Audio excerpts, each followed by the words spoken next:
Shalom. Shalom, am I the only person here? Yeah, let's wait a few minutes. We may need to postpone or reschedule, but yeah, right now it's you and me. You and me, how are you? I'm doing great, and it gives us a chance to catch up. How are you? I'm fine. I actually just had cataract surgery a couple of days ago. Okay. And so why are you wearing glasses? Well, I'm sort of in that in-between stage. I can do distance now, but close is a little strange. And I'm having the next eye done this coming week. I thought they did them both at once. They don't do both at once? No, they don't do both at once. Okay. So there's a period where your two eyes are very different in terms of what they need. So it's a little bit weird right now. Does that result in headaches? No, It doesn't. no. And the surgery went very well. I mean, I guess we all get to that place eventually. Yeah. And I got to that place where I wasn't seeing well when I was driving, particularly on the freeway. Yeah, that's bad. Yeah, it's kind of dangerous. Yeah. Yeah, I've been told I'm on that progression. Yeah, we all are. We all are. And then one of the interesting things that somebody told me about that I had forgotten about is that you see colors much more brightly because there's been a film, a yellowing film on your lens that's been there and getting worse over years. And I just can't believe the difference between the two eyes in terms of what I see. One looks like it's, older and been sort of worn, and the other is bright and it's almost too bright. I'm not used to it. How interesting. How often do you get a chance to be able to maintain an old perspective while also measuring it against a new perspective? That's awesome. I know. And it's also like thinking about a car and that you get to get a completely, or an older body, you get a completely new part. I mean, imagine that. That's very cool. It is very cool. It Yeah. is very cool. Yeah, I am looking forward to it. I've noticed as the years have gone on, I've never been colorblind. That's never been an issue. I cannot tell black and dark blue, navy. I cannot right? distinguish them anymore. I mean, that's hard for a lot of people, but you think that when you're in a situation where other people can distinguish and you can't. Yep. I more than once I have worn the wrong color jacket. And so I've just learned that my navy jackets have to have brown buttons. That way I can tell that they're navy. And brown, you can tell brown. I can see the brown. Is not right. a problem. Right. God. Oh, man. Well, Yeah. see, this is the first time I've been laughing so hard that my affected eye is now tearing. I got to watch it. All right, I'll behave. Yeah, let's stop laughing so much. But yeah, so nobody else is here. Maybe Well, you should. Jerry just popped in. Oh, okay. Yeah. Very good. We'll wait a couple minutes. If we don't get a crowd, I'll reschedule because I know I want to have the dialogue and opening up, because particularly this is Ussens.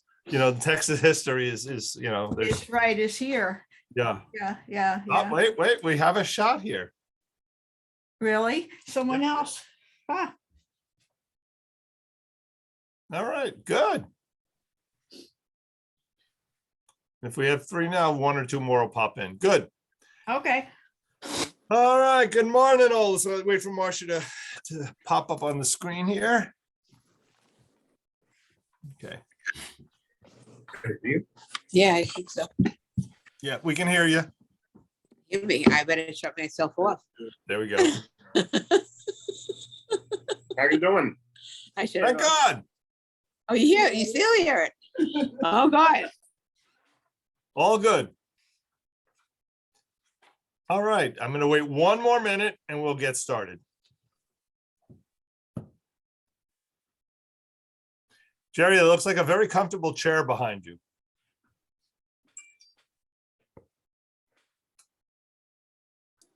Yes, it is. A very comfortable chair. I'll be over later. I'm just going to sit on your chair for a while. Okay. You certainly can come. Just want to say hi, Cantor. Hello. How are you? Good, how you doing? Thank God. Thank God. Thank God. Good. All right. So today we're sort of deviating and focusing on Texas in particular. I know when I offered this on Sunday, it took about 40 minutes, and then I just opened the floor and said, okay, and lots of interesting information came in. I learned a lot, and maybe I can share some of that, but I'm hoping you guys can also educate me in this process. That's at least my hope. All right, so we have 2 people in the waiting room. My God, we're just flowing here. All right. Diane and Bill. All right, so if you look at the earliest time of Jews in Texas, a lot of it is hidden. It's hidden because of the conquest of Mexico. There are conquistadors and Spaniards. Everybody is coming to this world in a search for glory, gold, and God. And what with it is coming the Inquisition. And so as a result, although there is a Jewish presence for sure, it's hidden. The reality of it is much of it's hidden because it would mean death to announce one's Jewishness in such a story. And just to give you a sense of that, let me tell you one particular historical story. The first governor of the new kingdom of Leon, which included parts of what we now call South Texas, including San Antonio and northern Mexico, all right, was a Portuguese. The new governor was a Portuguese-born new Christian with Jewish roots by the name of Don Luis de Carvajal. Living in Spain by the age of 28, he was already a successful merchant, a sea captain. He had formed a partnership with another new Christian and married that partner's daughter. Soon after the wedding, he was shocked to learn that his new wife was devoted fully to Jewish living. Surprise. 1567, de Carvajal leaves his wife behind and he heads over to New Spain by himself at first. 12 years later, in 1579, he's appointed by King Philip II as the governor of the Kingdom of Leon, with the right to bring colonists at his own expense to this new world. Between 100 and 200 families come with him. Mostly, a good chunk of them were members of his own family, and those were, in often cases, practicing Jews. Luis de Carvajal's niece, Isabel, is arrested 10 years later in 1589, and under torture, she denounces him along with her mother, her two sisters, and her brothers as practicing Jews. A year later, in 1590, de Carvajal is convicted of harboring Judaizers and was sentenced to 1 year in prison and 6 years in exile. He died during the year in prison. Over 100 of his colonists were also denounced, and most confessed. On December 7th of 1596, his wife, his son, his 3 daughters were executed along with 45 other Judaizers. And so you have a sense that in the early years, we're talking about the late 1500s, there may have been more of a Jewish life than we know. They certainly weren't coming forward. Jumping ahead 230 years to the 1820s. Okay. The first North American Jew known to have been in Texas was Captain Samuel Noah of New York, who commanded a Mexican force against Spain in San Antonio in 1811, but he only remained shortly. After Mexico, then including Texas, achieves independence from Spain in 1821, a small number of individuals, and we're talking maybe 10 or 20, of Jewish background appeared in the region, though from what we can tell, none practiced Judaism openly or consistently. It was more peripheral to their lives. As a matter of fact, December 1821, Stephen F. Austin arrives with his colonists, and he drafted the Isaacs family as part of his colony. And Isaacs is widely considered to be Texas' first Jewish settler, though even there it's a little bit unclear because it's hard to find documentation of his Jewish status. It's 10 years later that we really have the best sense. By the 1830s, the first report of self-identified Jews was in the early 1830s at Velasco on the Gulf Coast near present-day Freeport, where we know there were recognized residents Jacob Henry and Jacob Lyons, who were Jews. That's the first we really know in Texas. A handful of Jews from the United States fought in the Texas War of Independence from Mexico, some at Goliad, some at San Jacinto. Moses Albert Levy was among the 300 men at the Siege of Behar in December of 1835, a battle that preceded the Battle of the Alamo a year later. Levy tended to the wounded, and he fought alongside the other soldiers. And ultimately, he became Sam Houston's Surgeon General. 1836, Levy enlists in the Texas Navy, and when his warship Independence is attacked, he ultimately is imprisoned, but he escapes by swimming across the Rio Grande.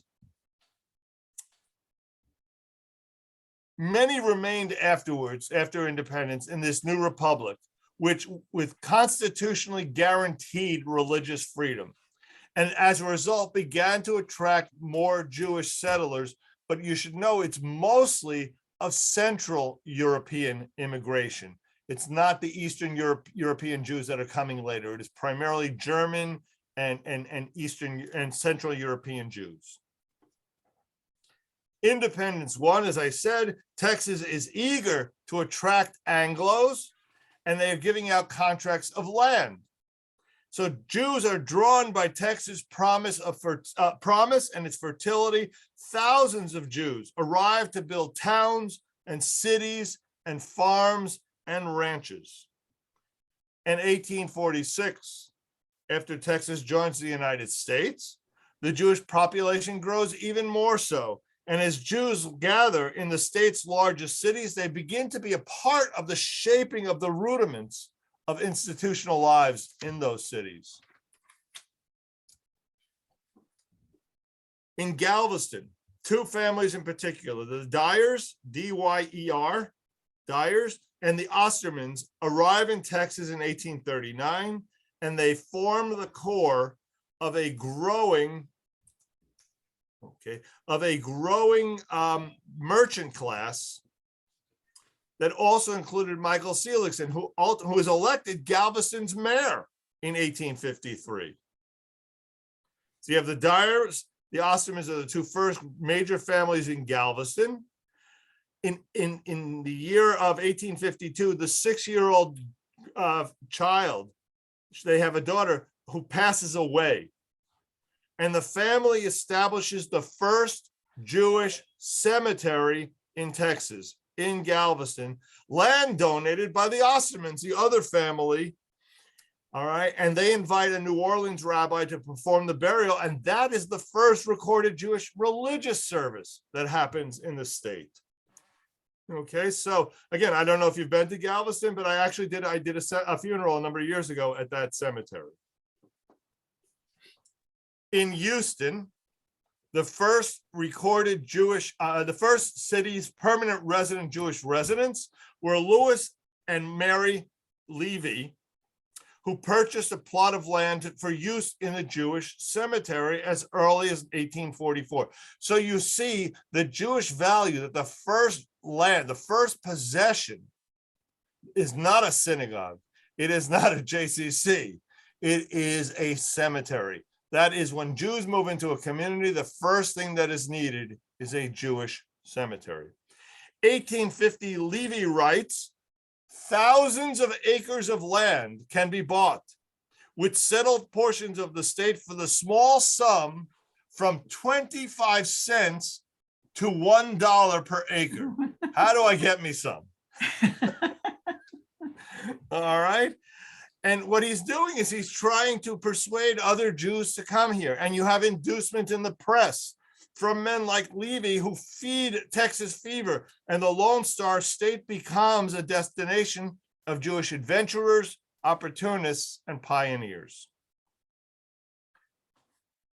Now, with the arrival, what they find are small pockets of Jews. There really is no communal life at that early stage in the 1840s. You have a scattering of people in Galveston, a scattering of people in Houston, a scattering of people in San Antonio. And that actually presents an opportunity, because as they settle, many continue to practice Judaism, but they have to create anew. And you have the development of a number of significant Jewish institutions in the next couple of years. 1855, Louis Levy spearheads the creation of a Hebrew Benevolent Society aimed at helping the bereaved and the poor. A year later, 1856, in San Antonio, led by Henry Mayer and Louis Zork, they begin meeting as an informal congregation in the home of the mayors, and it's the first chartered Jewish congregation. Later settlers, such as the Simon family, led by Alex Simon, come in the 1860s, and they contribute to the construction of synagogues and monuments, such as the Simon Theater. What you have is a flourishing of Jewish communal institutions. You have B'nai B'rith chapters, which begin to become active in every major city. There's 20 Texas cities by the year 1900. And in 1898, the state's first chapter of the Council of Jewish Women is formed in Tyler, or as my secretary in Dallas for many years used to call it Tyler. Tyler, right.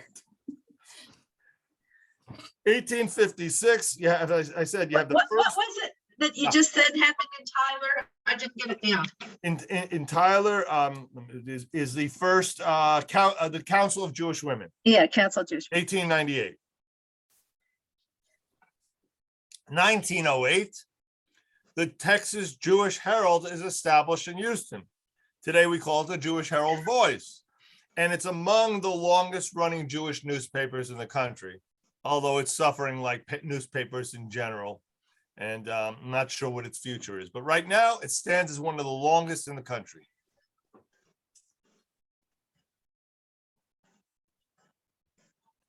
In 1856, in Galveston, as I mentioned, in the home, another service began, an organized Jewish service began in the home of a Galveston resident by the name of Isidore Dyer. That service would eventually lead to the founding of Texas' first and oldest Reform congregation, B'nai Israel, in 1868. Now that should ring a bell and say time out if you know a little bit of Texas. And the reality of it is there was a congregation here in Houston before 1868 by the name of Beth Israel. But Beth Israel was founded as an Orthodox synagogue. The first reform was in B'nai Israel. All right. So Beth Israel was founded in 1859, although they claim 1854, and I'll let somebody else have that negotiation. I'm not going to get into that history. By 1874, Beth Israel votes to change their affiliation to the fledgling Reform movement. And 5 years later, in 1879, when the shamus is instructed by the board to ask worshipers to remove their head coverings before entering the temple in 1879, the transformation to Reform is complete. So you have B'nai Israel as the first Reform. Beth Israel here in town is the first synagogue per se, but it starts as an Orthodox synagogue. And I actually did, and I'm still trying to figure some of this out. I did some sort of trying to piece together. Beth Israel, as I understand it, there was a break-off. When they became Reform, there was a break-off of Beth Yeshurun or Adat Yeshurun. Okay? Because they were the traditionalists. Later, from Beth Yeshurun broke off Brit Shalom. From Brit Shalom broke off Orami. But also going back from Beth Israel, not only did Beth Yeshurun break off, but Emmanuel later broke off from them. And from them, Shema Kolenu. One last, Beth Israel, another break off, HCRJ. So you can see from Beth Israel, which starts as the Orthodox synagogue, how much change.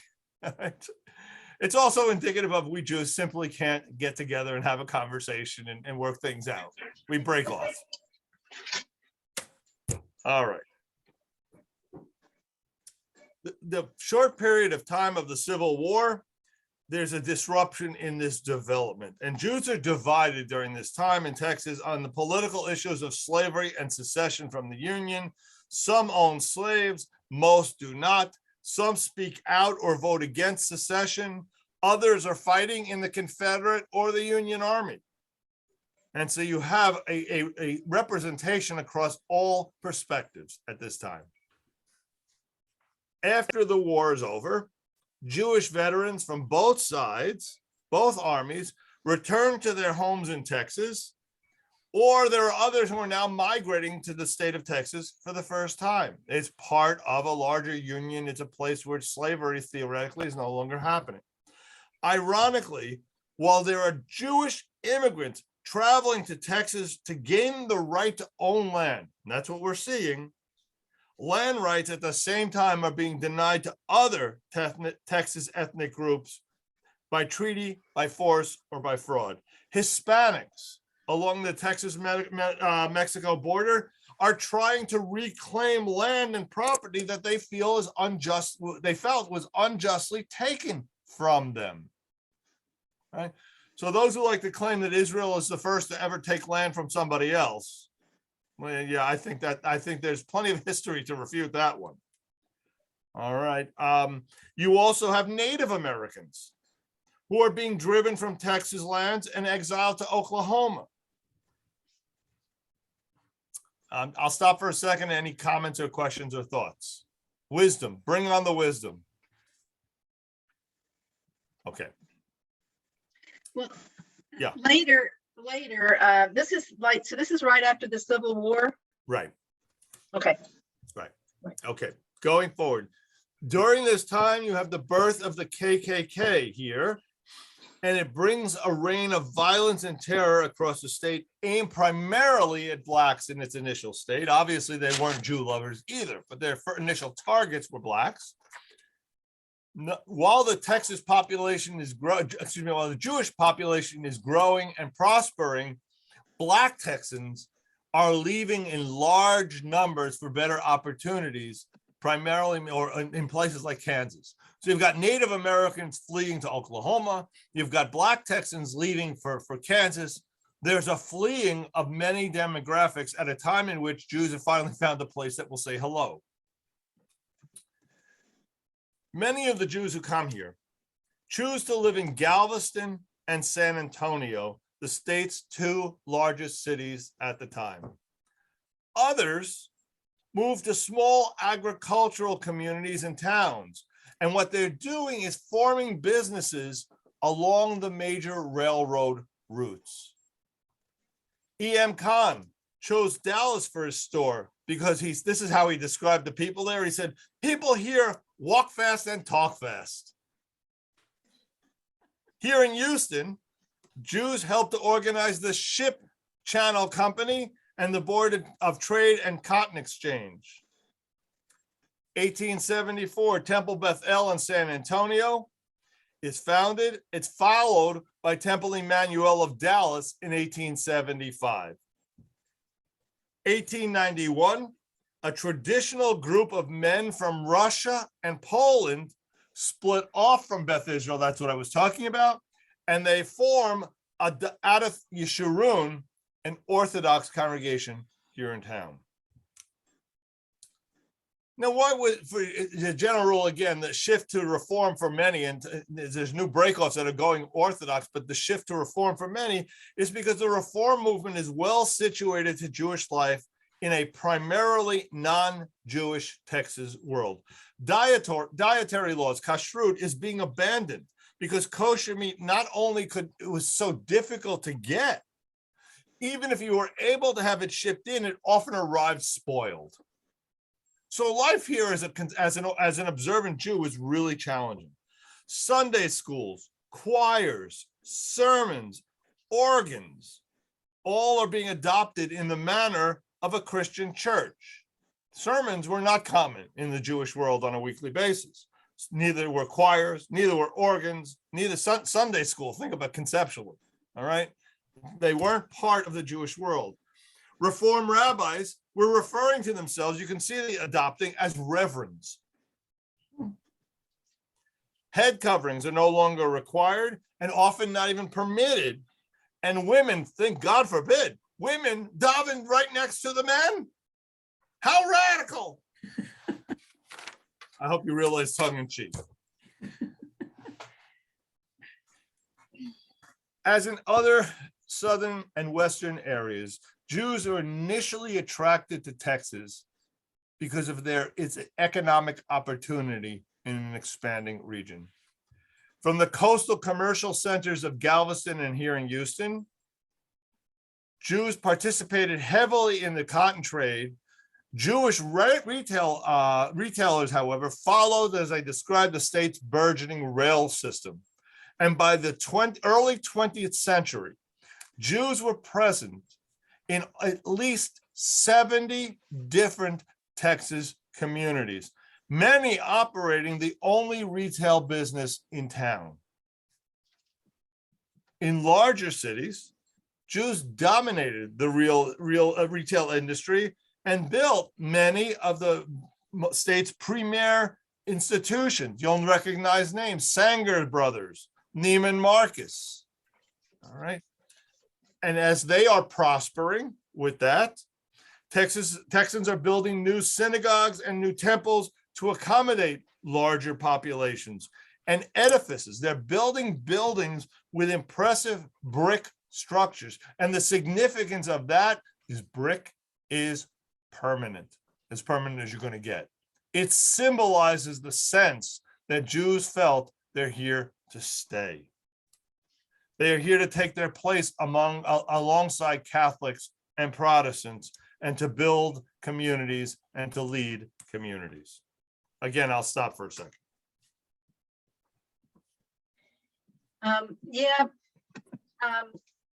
Around that time, what time period are we talking about now? Late 1800s. Okay, so we hadn't seen the big wave of immigration Right. post. Okay, Right. Okay. That's going to happen in the next 15 years. Right. yeah.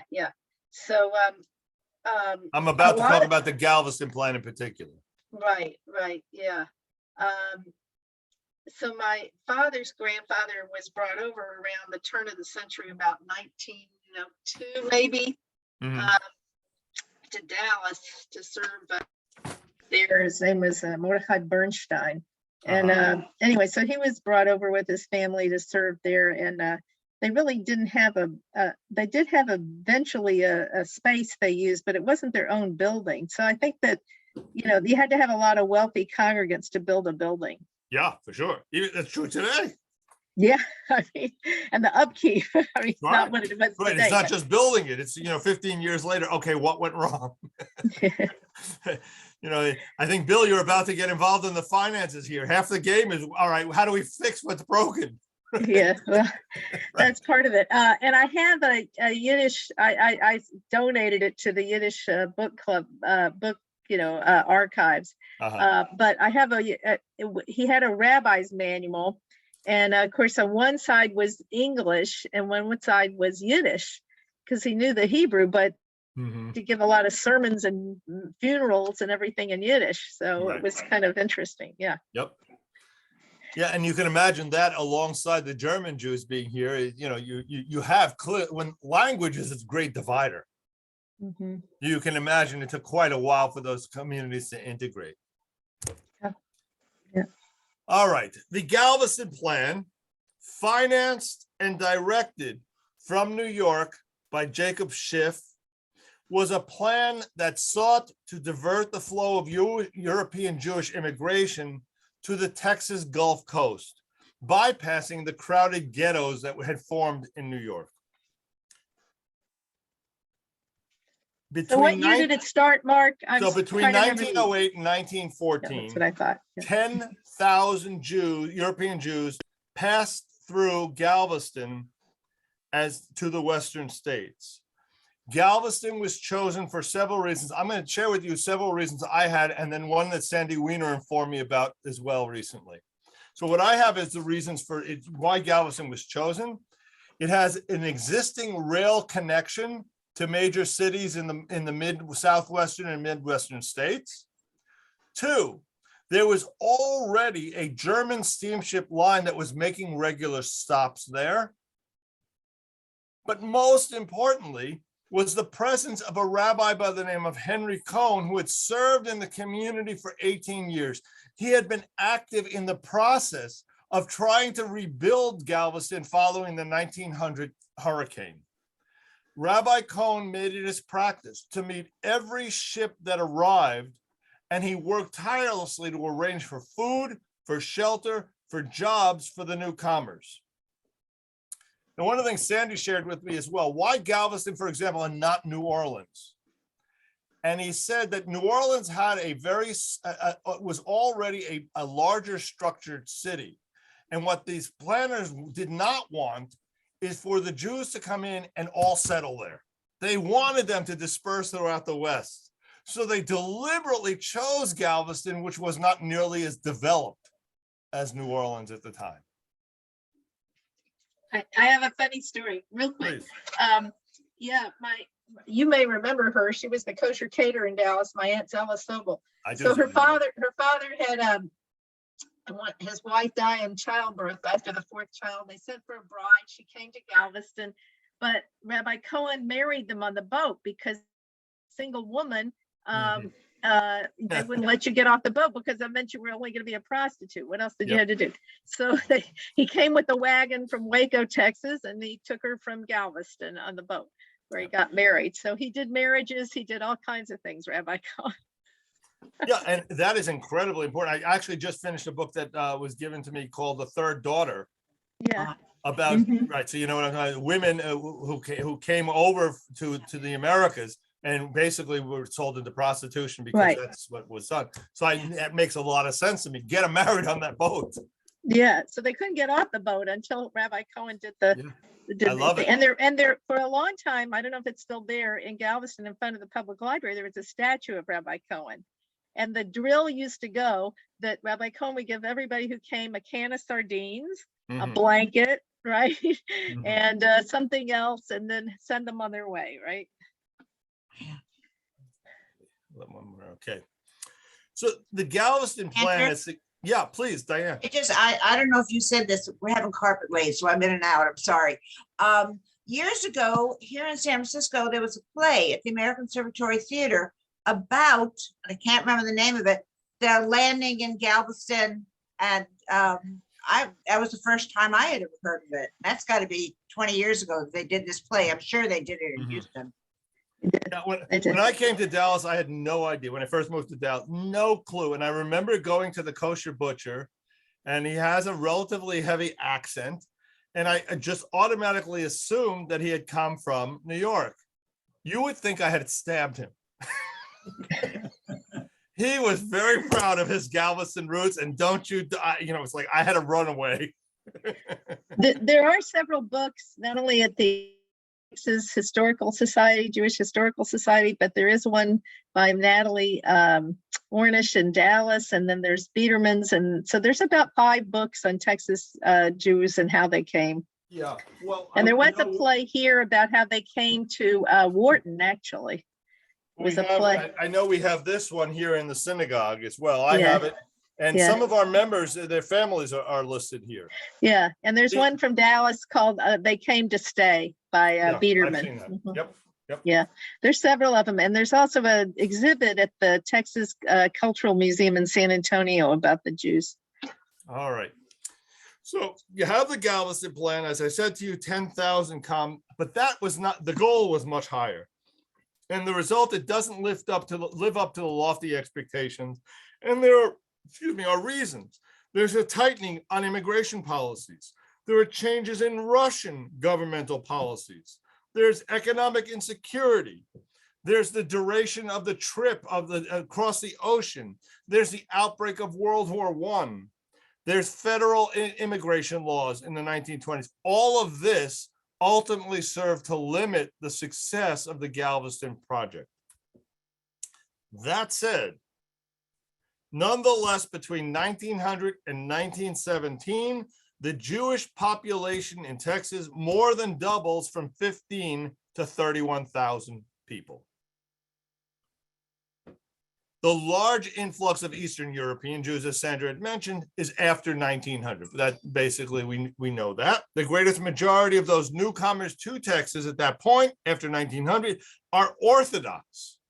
They're moving into a reform world, and they add new dimensions to the theological landscape. New congregations are formed, new organizations are developed, new ideas are emerging.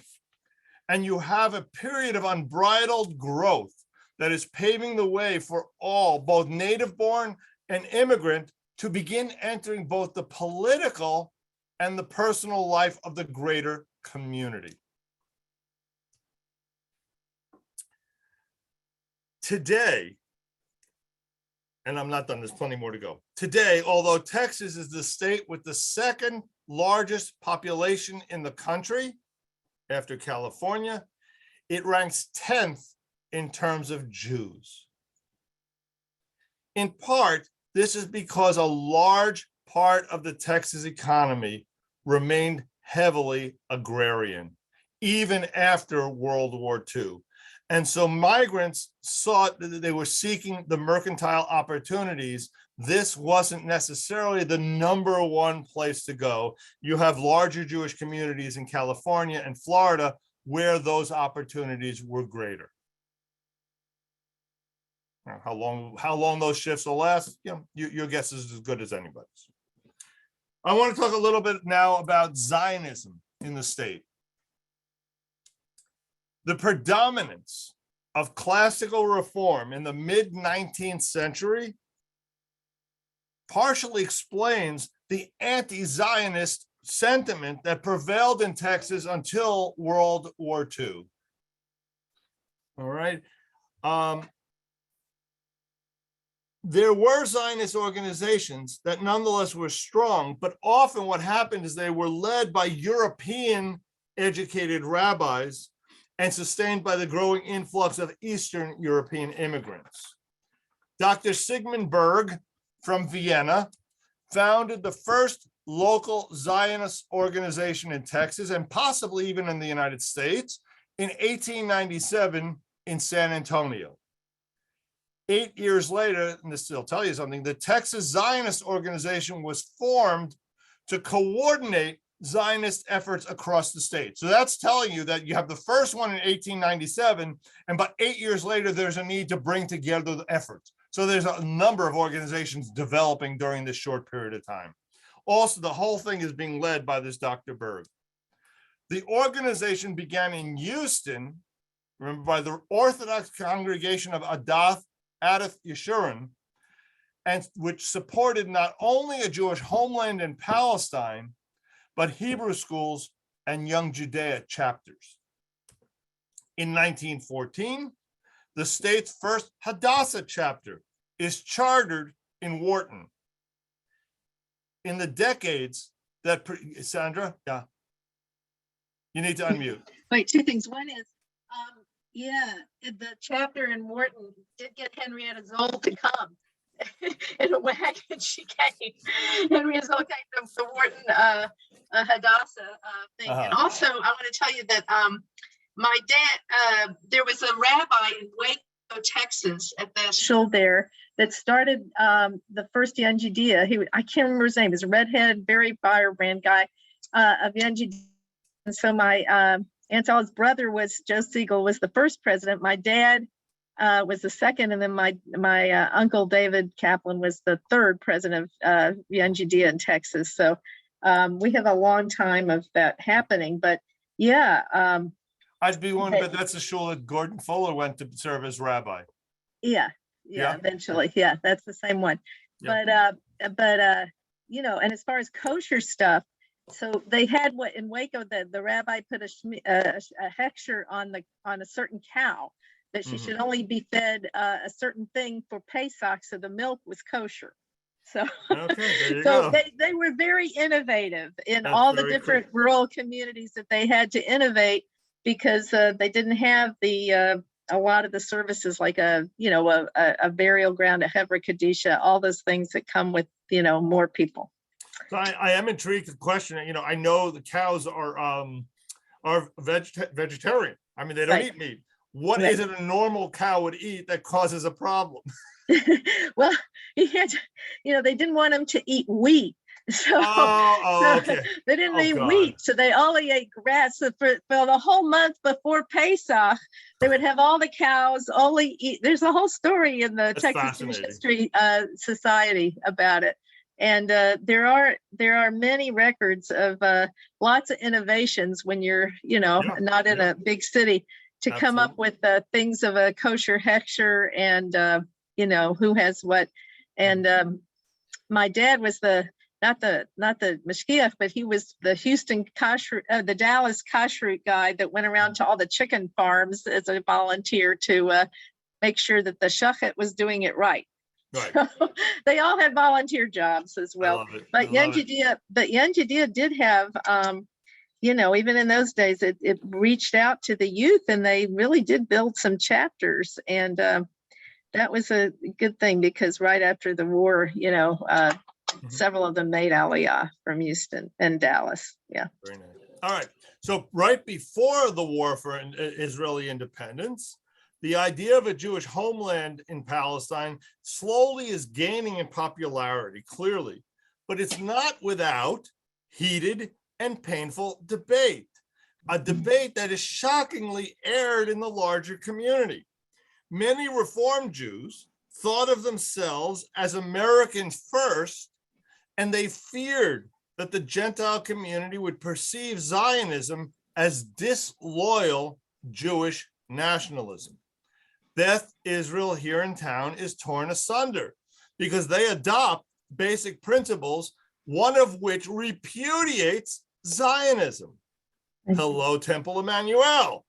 Okay, that's how new synagogues form. Anti-Semitism. By the way, I do want to follow, just not leave that there. Right now, the Reform movement are absolute supporters of the state of Israel. Let me not leave it that there's any sense of divide at this point, because that's simply not true. In its early years, that was an issue. That's certainly not the case today. Okay. Anti-Semitism. Texas suffers from anti-Semitism nearly as soon as it becomes a state. Judge Roy Bean, his first act as Justice of the Peace is to shoot up the saloon shack of a Jewish competitor. By the 1920s, the KKK became influential in Texas. Billy Mayfield edits a weekly Klan newspaper in Houston that regularly uses anti-Semitic stereotypes to attack Jews, and he calls them the following: parasites only interested in extracting wealth from the community. And then he wrote the following. It's just horrible. There are lots of good Jews in Houston and all over Texas. You find them with tombstones over their heads. Fortunately, it was short-lived. And by 1924, the Klan had lost much of its local support and influence, and the newspaper went out of business. Even during this time, there are many Houston Jews who are significant to the economy. By the 1920s, there are big department stores here, such as Foley's and Battlestein's, owned by Jews. Brothers Simon and Tobias Sakowitz left Russia as young children, and by 1915, they opened a clothing store in Houston that eventually became Sakowitz's, one of the big department stores. In 1959, they built a flagship store on Westheimer Road, which 10 years later, the Galleria was built opposite, because it was a place to be. Sakowitz unfortunately expanded too much in the 1970s. They declared bankruptcy during the economic downturn of the 80s, selling most of the business to an Australian company, and they officially closed for good in 1990. Much of the growth during this time was happening of the early Jewish communities was in the eastern part of the state, because that's where the railroads were. All right. It created thriving market towns. And by 1900, many Main Street shops in Texas were owned by Jewish merchants who had carved out a niche in the agricultural community. So what they were doing is they were not engaging in farming. They were engaging in providing the goods that the farmers needed. You know, it kind of reminds me about when I lived for 1 year in Palm Springs. And I remember somebody saying to me, there's two groups of people in Palm Springs, the elderly and those who tend to the elderly. Right. And, yeah. Well, also, they didn't really, I mean, not only did they not come, most of them from farming backgrounds, right? Because it was forbidden in Eastern Europe, right, to own land as a Jew for many, many centuries, right? Yep. But also, you didn't need a lot of space and a lot of land to make a little store, to go around peddlers. There was a very famous play here in Houston.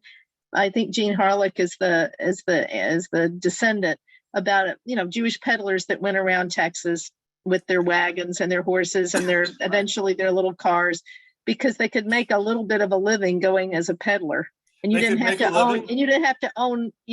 own a big farm and have slaves and all that stuff. So they could make a living and provide for a need that was necessary. Right. So they sold, the whole thing was they sold everything, a little of this, a little of that. So, but I think there was, like you said, a lot of anti-Semitism, not just when the Klan lost their most support, but resurgences. We'll talk about that soon. Yeah, it's happening now, right? Well, happening now, it happened and then happened in the 50s, especially because they thought a lot of Jews, like my grandfather in Dallas, wasn't, but they thought he was a communist. Yep. Yep. So Henry Wade of Roe v. Wade fame, put him in prison for stealing something. No, that happened a lot. Jews got blamed for a lot of things. Well, I would welcome you if you haven't taken my course in the history of anti-Semitism to do so. Yeah, I did. I'm actually taking another 2 courses myself on the topic. I'm trying to expand my own knowledge. I did it just last week. It'll soon be somebody's editing it. I don't know who does this stuff, but Rabbi Teller interviewed me on the topic of the history of anti-Semitism, and so we got into a nice discussion, and that will be available soon as well on YouTube. Some of the leading import-export businesses in Texas were owned by Jews. Moritz Copperell's coffee business was so successful that by the 1890s, Galveston was the 4th leading coffee market in the United States. Leon Blum developed the largest business in Texas, importing dry goods and exporting cotton from Galveston. In opening Texas' first chain store, the Sanger brothers followed the path of the Houston and Texas Central Railroad. As tracks would build north of Houston, the Sangers would open a store in each town as they moved.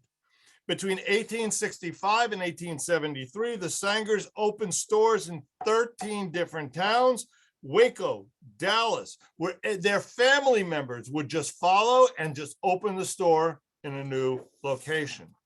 They were the first to adopt fixed pricing. In 1880, they opened up a mail order department and 4 years later published their first catalog. By the mid-1890s, think about the timing on this, they had annual sales of $1 million. Many other Texas Jews established successful department and clothing stores across the state. The Josky brothers promoted San Antonio's first international trade fair in 1888. In 1907, in Dallas, Herbert Marcus, Al Neiman, and Carrie Marcus Neiman opened Neiman Marcus, surprise, which later grew into a national institution. So I'm talking about the big successes, but you have to keep this in context. Many of these Jews are living very comfortable lives, all right? But most Jews, the great majority, are still struggling. They're struggling to earn a living, particularly the immigrants who had come to the States since 1900.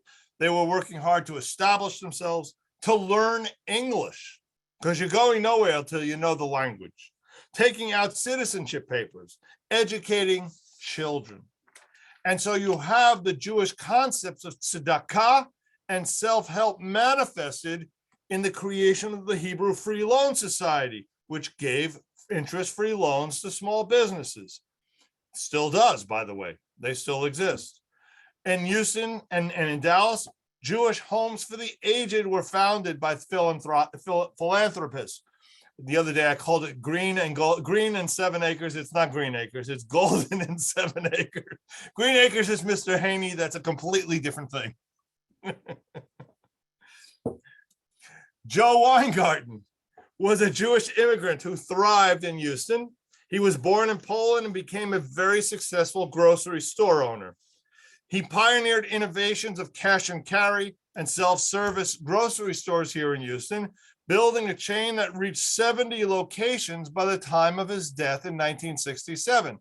And his son, Jack, is a former president of Brit Shalom. He was very active in social causes as well. And we'll talk a little bit about that as we go. Once oil is discovered in Texas, new communities, now remember I talked to you about the fact that it's primarily Eastern Texas development.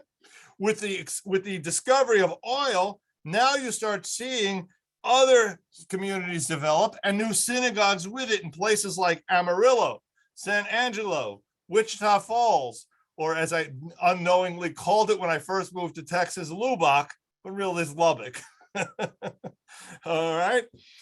Interfaith relations become more important in these small communities as Jews go out into their small towns and the small communities, and rabbis become goodwill ambassadors, not only in their own little synagogues, but to the larger world as well.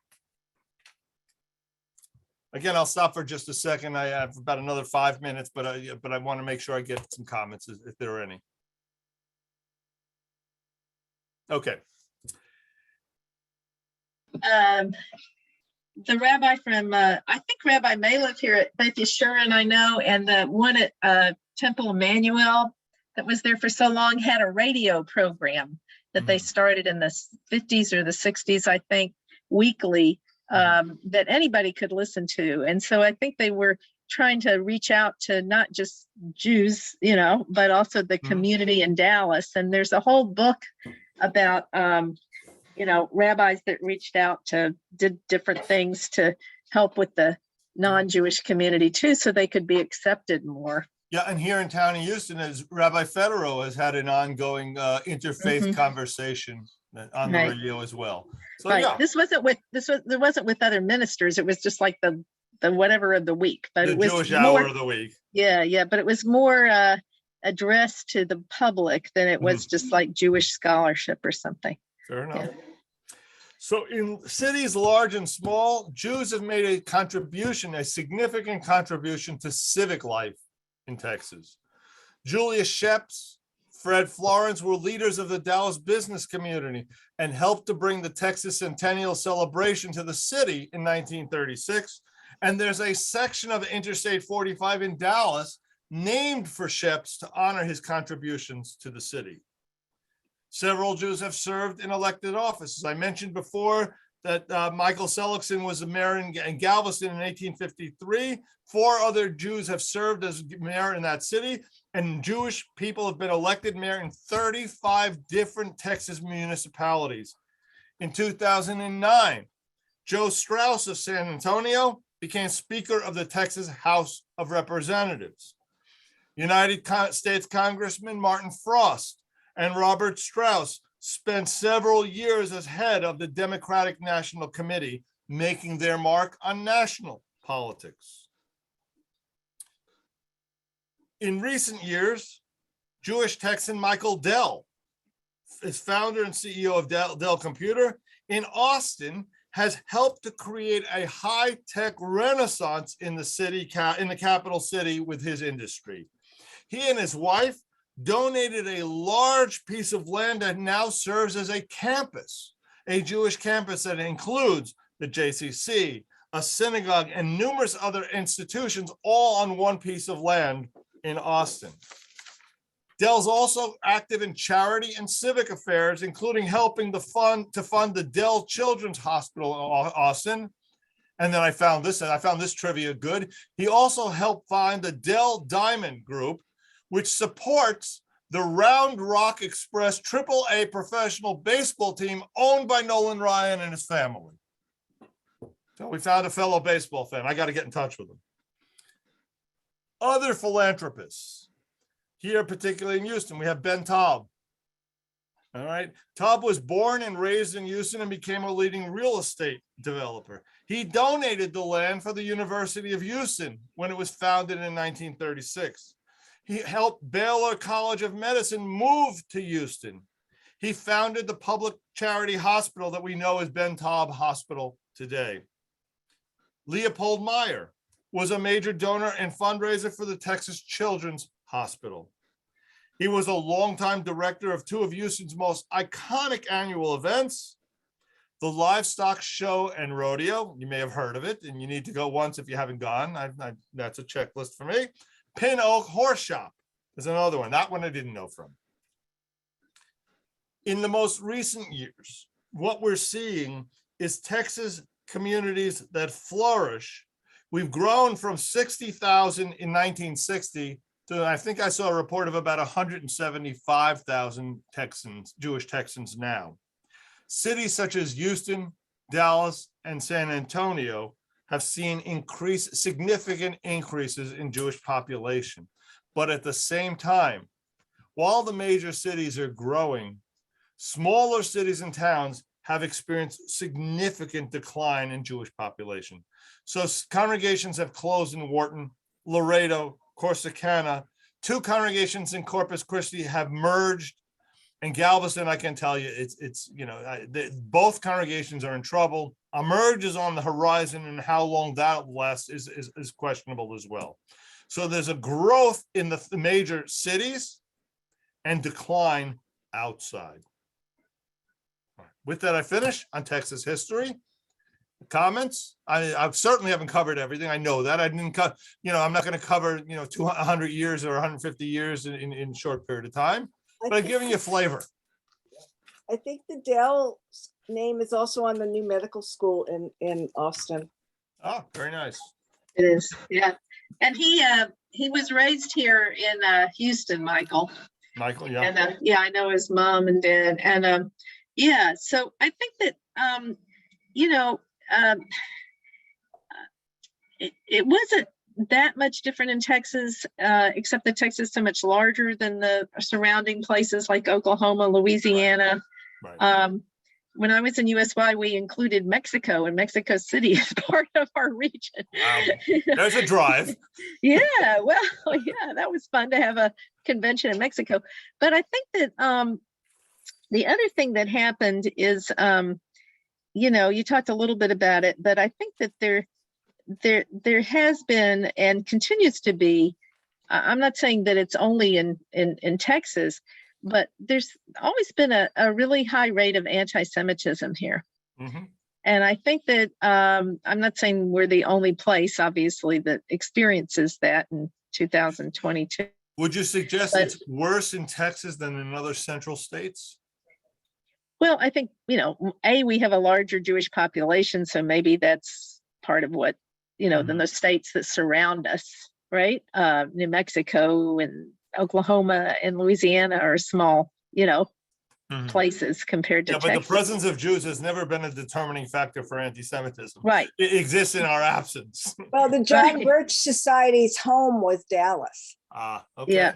My mother was appalled when we moved there, and there was a big sign of welcome by the John Birch Society somewhere.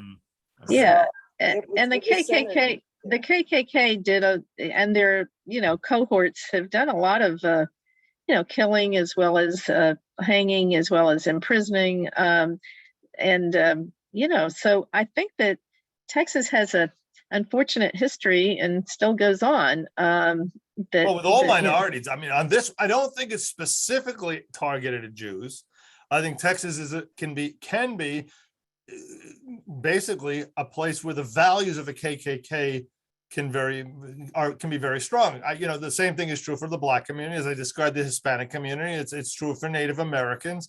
I'm not discounting anti-Semitism, but I think in Texas it's part of a larger picture. Yeah, I mean, we have a lot of, my uncle, who was head of internal medicine at Southwestern Medical School, grew up in Dallas, served on the school board in Dallas as a, volunteer kind of position. And it was very hard. I grew up in Dallas, and every day at school, we had to say a prayer in Jesus Christ's name, we pray, O Lord. And I'm only 68,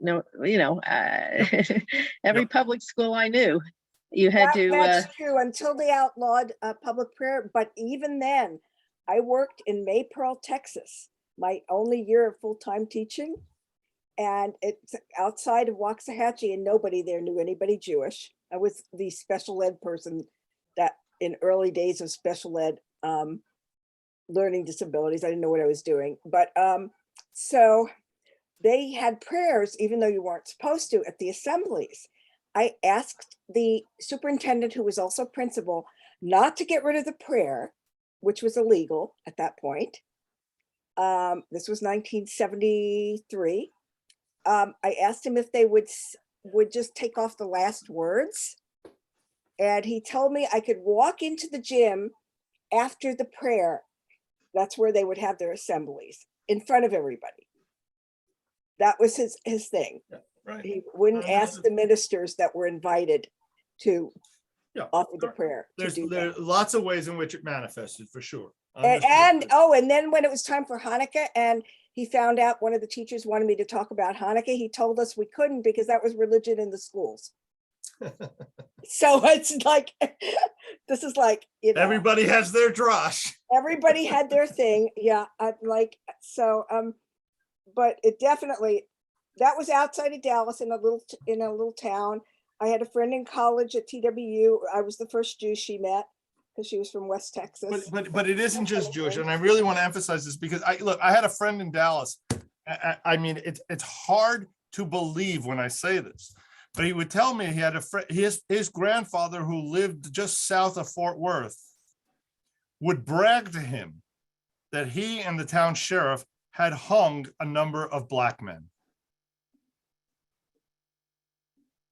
I believe it. Yeah. Right. This is all right. So a big part of it is also the fact that because it's such a large state and we're spread out, the districts, I mean, again, the cities are better places. They've always been. I've just described what's happening with Jewish populations. The suburbs are okay. And then once you get out of the suburbs, I'm not so sure I want to be Jewish or any other minority in those worlds. My husband's experienced anti-Semitism at Southwestern Medical School in Yeah. Dallas.